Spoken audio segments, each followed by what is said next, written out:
आज से 25 साल पहले देश के लिए अपने प्राण न्यौछावर कर दिए हवलदार रतन सिंह ने। 25 साल बीत गए कारगिल युद्ध को और कारगिल युद्ध के शहीदों के घर सेना के अधिकारी पहुंच रहे हैं। शहीद हवलदार रतन सिंह के घर भी सेना के अधिकारी पहुंचे और परिवार वालों को सम्मानित किया। इस दौरान परिवार वालों से उनका दर्द भी जाना कि उन्हें क्या परेशानी है और तमाम परेशानियों को दूर किया जाएगा। नमस्कार, दर्शक न्यूज़ में आपका स्वागत है। मैं हूं अनुराग। कारगिल युद्ध के 25 साल बीत गए हैं और 25 साल के बाद सेना के अधिकारी उन शहीदों के घर पहुंच रहे हैं जिन्होंने देश के लिए अपने प्राण न्यौछावर कर दिए। भारत पाक सीमा पर जो युद्ध हुआ था, कारगिल युद्ध में जिस वीरता के साथ डटे रहे हवलदार रतन सिंह, उनकी वीरता की गाथा खूब कही गई। और अब 25 साल बीत जाने के बाद एक बार फिर सेना के अधिकारी जो हैं वो पहुंचे हैं शहीद के घर और उनके परिवार वालों को सम्मानित किया है। सरकार ने ये नई योजना जो है शुरू की है कि जो भी शहीद हैं कारगिल युद्ध के, जो 25 साल बीत जाने पर 25वां वर्षगांठ है और उस पर उनके घर घर जाकर उन्हें सम्मानित कर रहे हैं। तो इस मौके पर जो अधिकारी पहुंचे हैं, अधिकारियों की टीम पहुंची है सूबेदार अमिताभ दास के नेतृत्व में, और राकेश ठाकुर, हवलदार रणजीत सिंह और हवलदार अजय मिश्रा की टीम जो है शहीद रतन सिंह के घर पहुंची और उनकी पत्नी वीणा देवी, बेटे रूपेश सिंह और मंजेश सिंह से मुलाकात की। इस दौरान अधिकारियों ने परिजनों की समस्याएं भी सुनी और त्वरित समाधान का भरोसा दिलाया।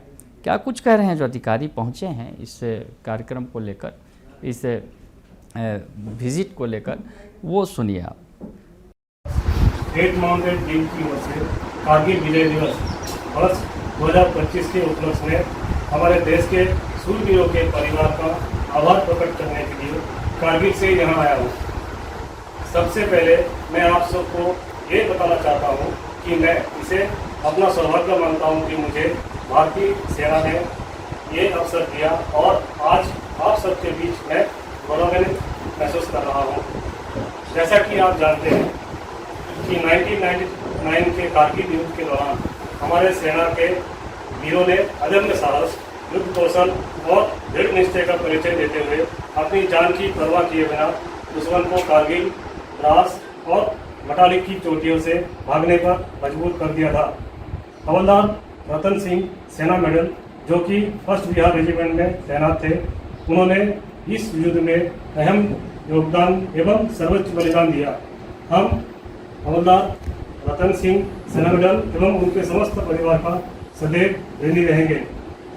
मैं उनकी पत्नी श्रीमती वीणा देवी से अनुरोध करता हूं कि वे भारतीय सेना की ओर से एक छोटी सी भेंट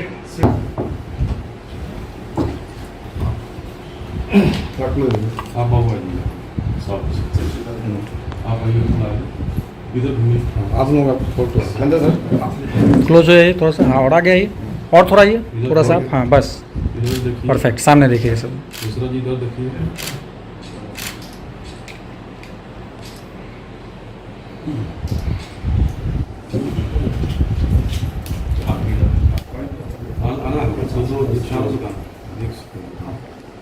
आप वहाँ खड़े थे ना, आपको फोटो इधर, आपको फोटो दे दिया जाएगा सर इधर से।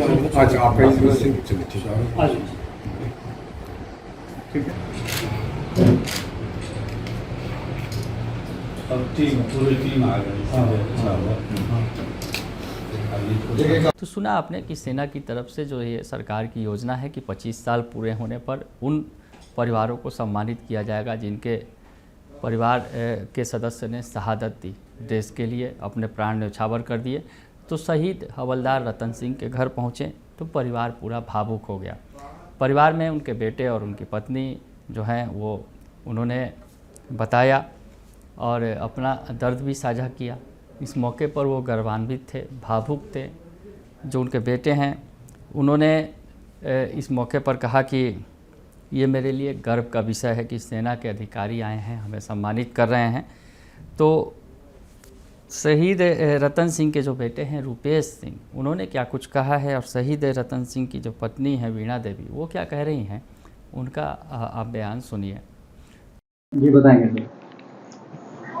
बहुत ही गर्व महसूस हो रहा है कि आज हमारे घर सैन्य पदाधिकारी आए हुए हैं जिनके द्वारा मेमोरेंडम माँ को प्रदान किया गया। एक वो क्षण था जिस समय हम बहुत छोटे थे, 17-18 साल मेरा उम्र हो रहा था जब पापा देश के लिए शहीद हुए। शायद उस समय कम समझ में आती थी कि क्या हो रहा है और या क्या हुआ मेरे साथ। लेकिन ज़िंदगी तो हर किसी को है, जीना हर किसी को है, लेकिन इतने जो उन्होंने देश के लिए बलिदान दिया वो बहुत ही गर्व की बात है और वो सबके नसीब में नहीं होता है।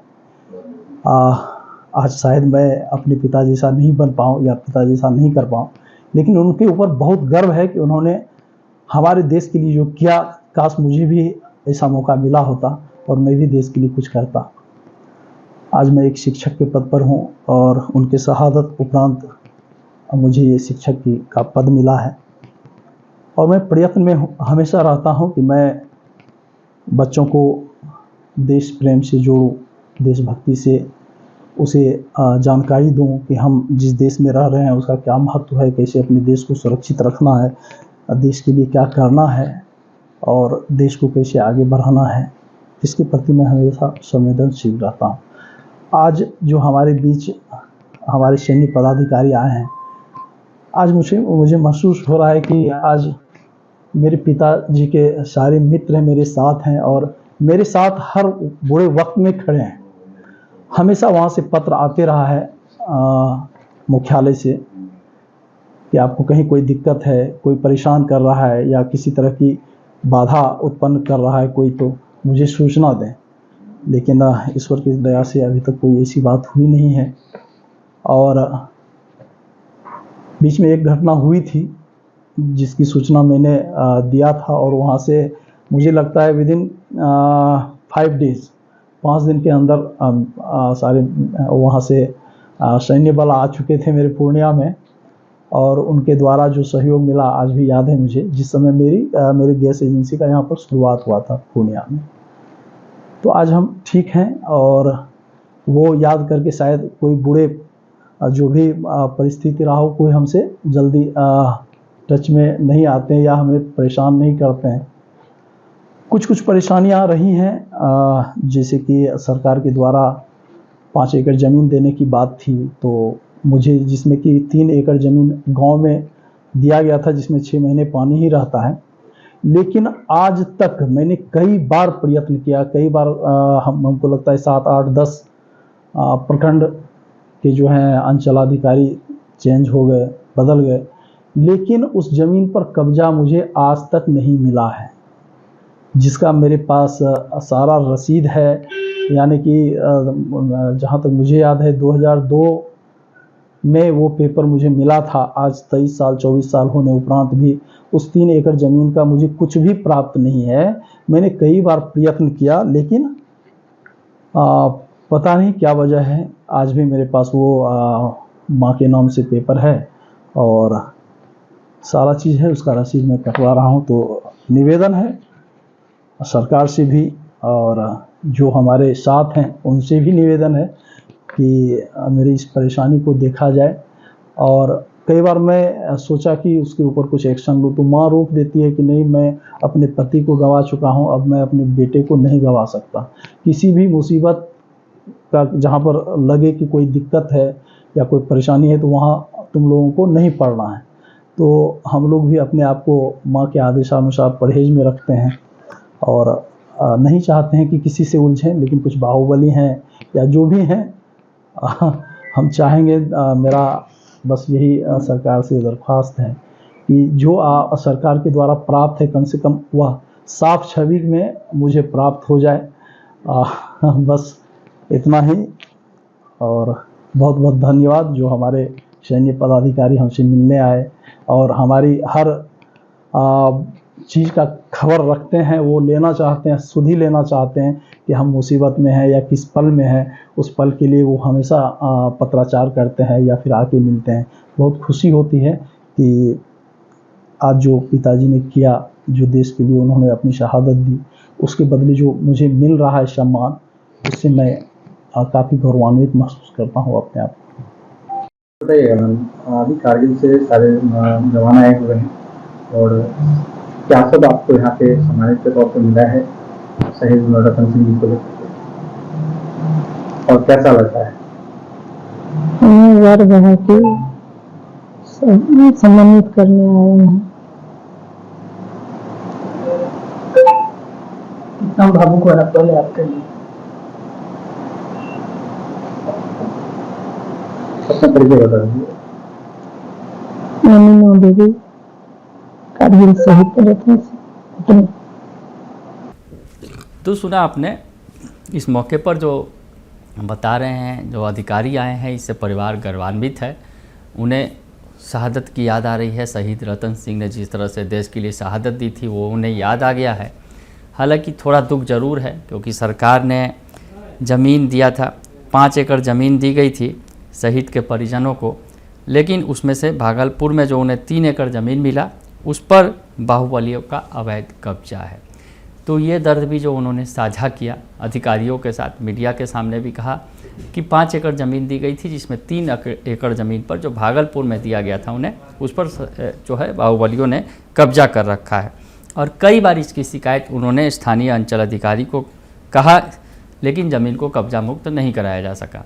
तो अपना दर्द भी साझा किया इस दौरान परिवार ने और कहा कि शहीद को जो 5 एकड़ ज़मीन था उस पर भी कब्जा किया गया है। तो खैर ये बात निकल कर सामने आई है और इस त्वरित निष्पादन, त्वरित निवारण के लिए भी कहा गया है। जो परिवार को दुख दर्द है उससे साझा किया है अधिकारियों ने और ये तमाम जो रिपोर्ट है वो देंगे और उसके बाद उस पर त्वरित कार्रवाई भी की जाएगी। तो ये अनोखी पहल की गई है सेना की तरफ से देश के शहीदों के लिए, जिन्होंने देश के लिए अपने प्राण न्यौछावर करने में कुछ भी समय नहीं लगाया।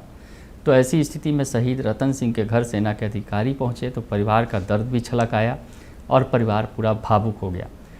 पूर्णिया से ये रिपोर्ट हमारे संवाददाता रोहित सिंह ने हमें भेजी है। फिलहाल के लिए इतना ही। बने रहिए दर्शन न्यूज़ के साथ। धन्यवाद।